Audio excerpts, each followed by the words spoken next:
Hey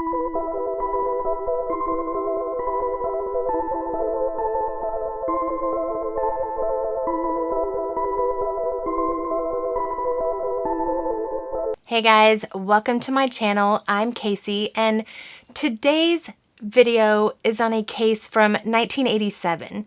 So this little 11-year-old girl that we are going to be talking about that seemingly vanished into thin air would now be 45 years old. She would be a 45-year-old woman, and she has been missing for almost 34 years. Jennifer Lee Martin was born on January the 14th of 1976. Her family had lived in Clearwater, Florida for some time, but in 1986 the family moved to the Lemon Valley area of Reno, Nevada. Jennifer attended Lemon Valley Elementary School. She loved unicorns and Cabbage Patch dolls. She was very smart and very independent, and even though she was wary of strangers, she had no problem going up to an adult and confronting them if she had to. She took her own safety and well-being very seriously and stayed aware of her surroundings at all times. She stayed alert and was the type to not let anyone mess with her. She always let her family know where she was or where she was going. She never just took off without saying anything. She was somewhat of a homebody. She preferred to stay home most of the time and be with her family, who she loved very much, and she was very close with them. Though Jennifer was 11 years old in 1987, she was small for her age and appeared younger than she actually was. She was only 4'6" and around 49 pounds. On Sunday, June 28th of 1987, Jennifer's older brother Charles gave her some money to go buy some soda and a treat for herself at the 7-Eleven store on Lemon Valley Drive, which is just a stone's throw away from her house. It's seriously less than a block away. You can see here just how close it is, maybe 100 yards. Jennifer left around 3 p.m. wearing a sweater dress and no shoes. She had walked alone numerous times, sometimes several times a day, to the 7-Eleven store. She had never had any issues, but on this day, something went awry. This trip to the store and back shouldn't have taken more than, I'm going to guess, 5 to 10 minutes at the most. It took maybe 2 minutes to walk there, a few minutes to grab whatever she was buying, a little more time if she's having to wait in line, and then 2 more minutes to walk home. But 20 minutes went by and Jennifer was not home. Her brother grew concerned and walked to the 7-Eleven store himself to see if she was okay or what was taking her so long. He didn't see her though. He didn't see her anywhere on the road, and she wasn't inside the store. So he talked to the store employee, and the female clerk, who knew who Jennifer was because she was in there so often, said, yeah, she was in here. She bought a 6-pack of Coke and a Butterfinger candy bar. She didn't say anything, and when she walked out, she turned left on Surge Street toward home. The clerk didn't see anyone else outside of the store when Jennifer left. Some of the neighborhood kids reported seeing Jennifer at the entrance to the mobile home park where she lived, though I'm not sure if they saw her as she was heading to the store or when she was on her way back. If it was as she was returning home, she almost made it there. So what stopped her? Authorities were contacted and they immediately treated this as a possible non-family abduction. Law enforcement and neighbors searched the local neighborhoods there in Lemon Valley that evening, but found no trace of Jennifer.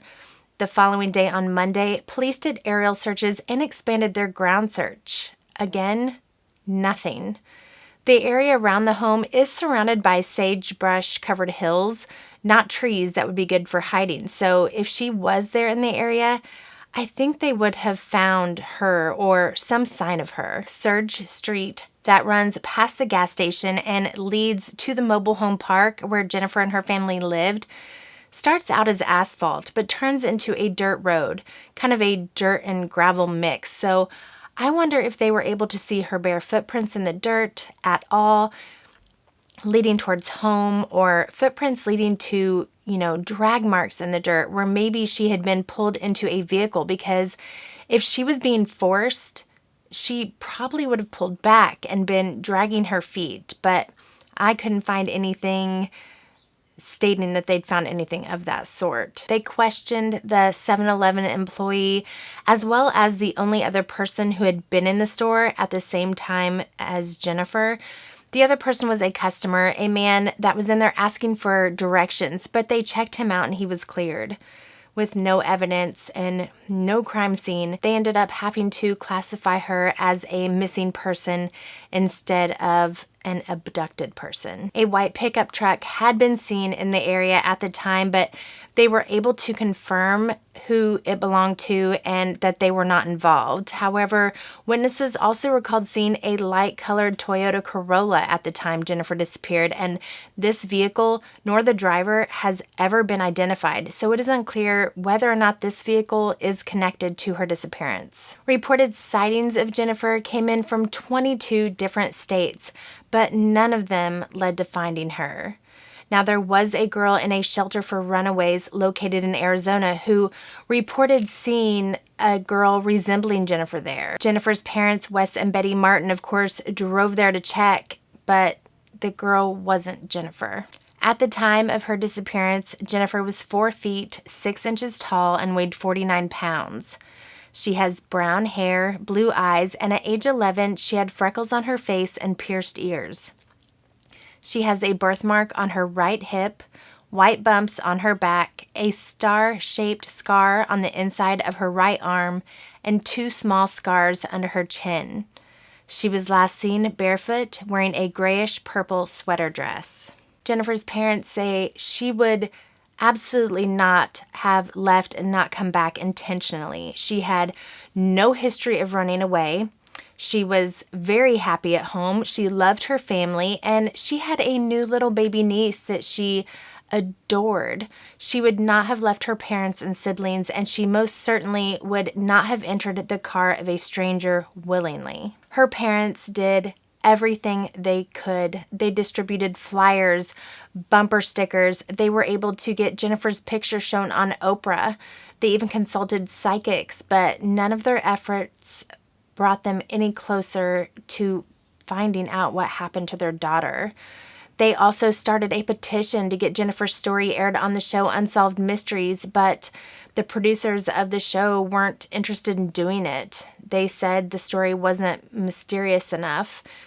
I'm sure producers of shows like that get tons of people contacting them, family members that are desperate to have their loved one's story aired. And I get that they can't do all of them, but wow, how devastating would that be to be turned away because they didn't think your missing child's story was interesting enough to get them their ratings. In 2002, a defrocked priest named Stephen Kiesel became a suspect in Jennifer's case. He was arrested and charged with doing things. I'm not going to say the word because YouTube doesn't like it, but I think you know what I mean.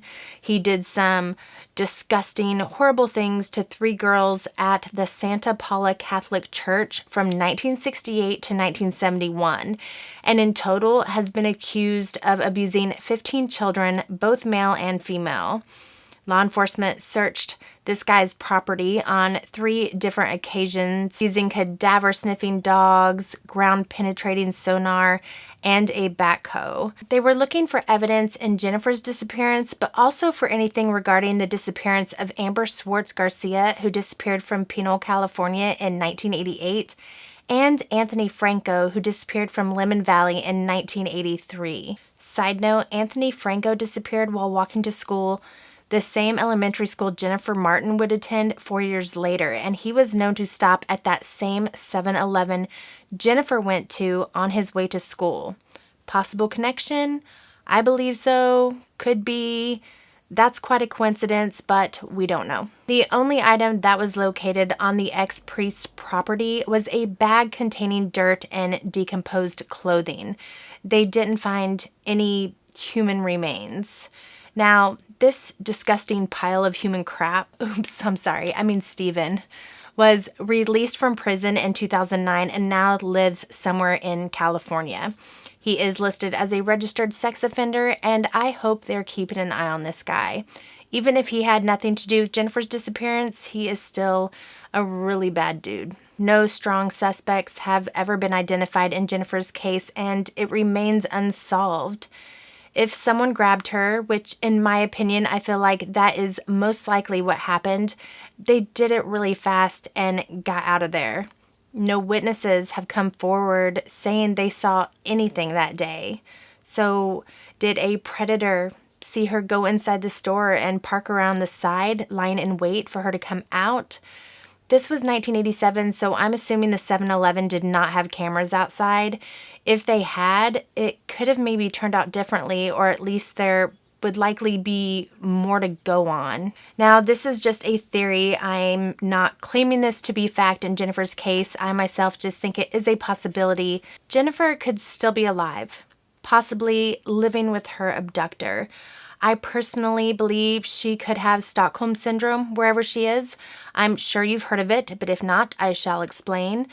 Stockholm Syndrome is when a kidnapped person develops a psychological bond with their captors during captivity. They may stop seeing them as a threat and develop positive feelings toward them instead. Or even if they do not have good feelings toward their captor, they sometimes won't try to escape, even when put in a position where they could, out of fear and the feeling that they have to abide by the rules of their abductor. They are psychologically trapped because this predator has instilled the sense of you're never getting away in them. I'm sure you've heard of the more well-known cases of Elizabeth Smart and Sean Hornbeck.